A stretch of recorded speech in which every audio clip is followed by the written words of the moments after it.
Guys, it's finally here. We got the next installment of the Jurassic Park franchise, Jurassic World, directed by Colin Trevorrow, starring Chris Pratt and Bryce Dallas Howard. So I will start off by saying that going into this movie, I didn't have super high expectations. Don't get me wrong, I love the first three movies. I love the Jurassic Park franchise. It is very beloved to me. I've watched them all, and in fact, I watched all three of them leading up to the release of this movie just to get caught up. But I was skeptical because I really didn't think that they can recapture the theme and feeling of the original Jurassic Park movie. And to some degree, they actually did.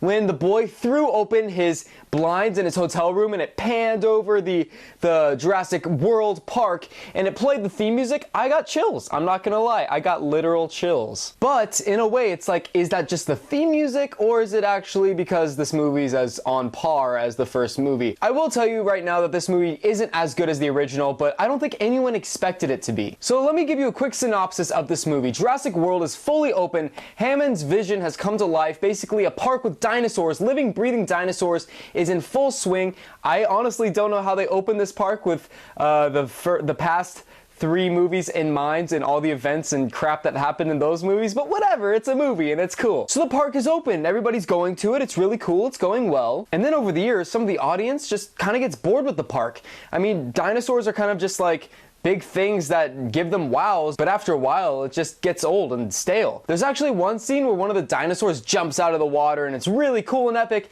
and then there's this kid who's just like texting his girlfriend. And I was like, what? Are you crazy? This is awesome. These are dinosaurs, living, breathing dinosaurs, jumping out of the water in front of your face. And then I realized, yeah, if I saw that before, I'd totally be that person. Don't get me wrong, I love dinosaurs, but you know, it's kind of the same as like going to Disneyland every month. Like, eventually it would get old. So, what do they do to fix this problem? How do they bring their audiences back to Jurassic World?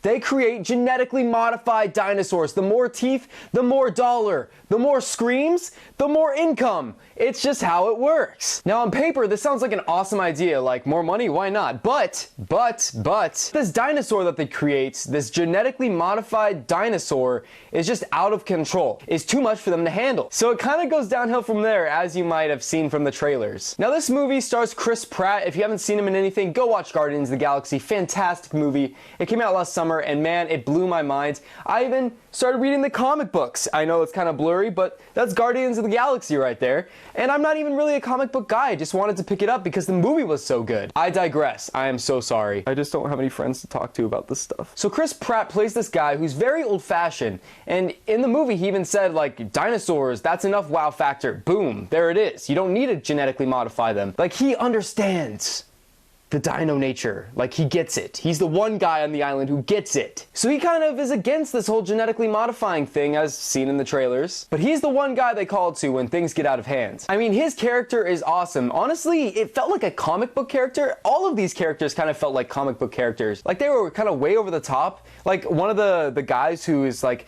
we need to weaponize dinosaurs. Like, this is the future of warfare. This is it. And I'm just like, that's like an 80s commando type of dude, like, no joke. But Chris Pratt's like one of those very level-headed dudes. And basically, he has kind of tapped into the relationship between the dinosaurs. And you can see in the trailers that he has this kind of relationship with the velociraptors. He trains them, he has names for them, and initially I thought, man, this is gonna be really cheesy how they kind of like pull this off. Like, how are they gonna do this? Like, 4 velociraptors following him on a motorcycle? Like, that's too much. But it works in this movie. They do it right, and it's good. Just imagine a pride of lions. These things want to rip you apart. It's their instinct.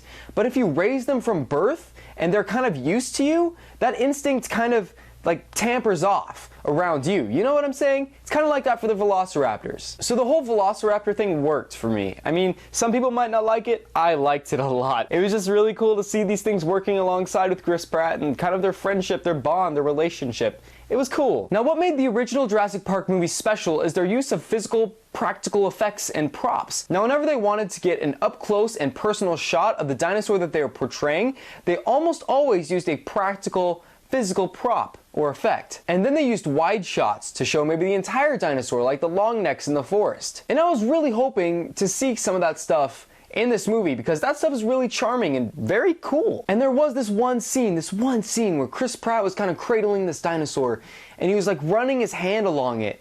And I was like, whoa, this is like, I had to take a double take. I was like, is this CGI or is this like a practical effect? Because his hand was like hitting the bumps of the dinosaur's neck and I was like, oh my gosh, like this is like really good. But I guess that's what you're paying for when you kind of see this movie. Part of what you're paying for is really, really good CGI. Some of the shots are kind of questionable, but a lot of it is really good. Sadly, there aren't any physical props or anything like that. I think it would have been weird, I guess, in this day and age to kind of go back to that, where they switch back and forth. It would be kind of noticeable, but you know what? I think it would have been cool for that one shot that I was talking about earlier. And if you saw that shot and thought that was real, post in the comments, because I had to take a double take. That got me for the split second that I had to consider that. That was crazy. But overall, I really liked this movie. It kind of did recapture some of the feels, the original vibes. I won't go in too much into it, but they do revisit a couple things that were really cool to me. Like they brought up one of the props from the old movies, and I was like, oh my gosh! Like in the theater, I was like, oh, that's the thing from the first movie. Oh my gosh, that's so cool. But some of the parts of this movie are just so over the top and cheesy. And actually, I was with a group of people when I went to see this movie, and one of the girls just kept cracking up behind me because she just thought it was so hilarious how some of these things were executed. And honestly, I joined her a couple times, I'm not gonna lie. And some of that stuff was over the top. I can't blame her for laughing. On paper, that stuff probably looks really cool. But on the screen, I was just like, oh my gosh.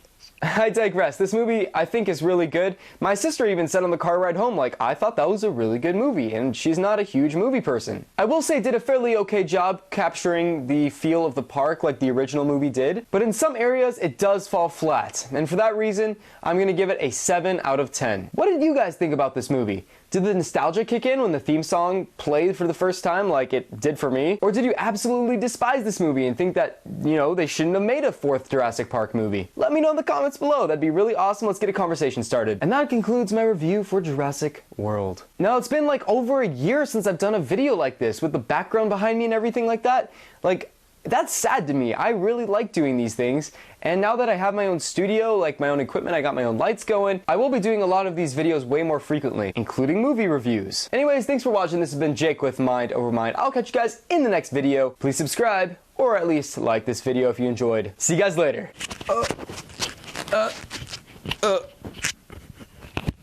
Oh boy.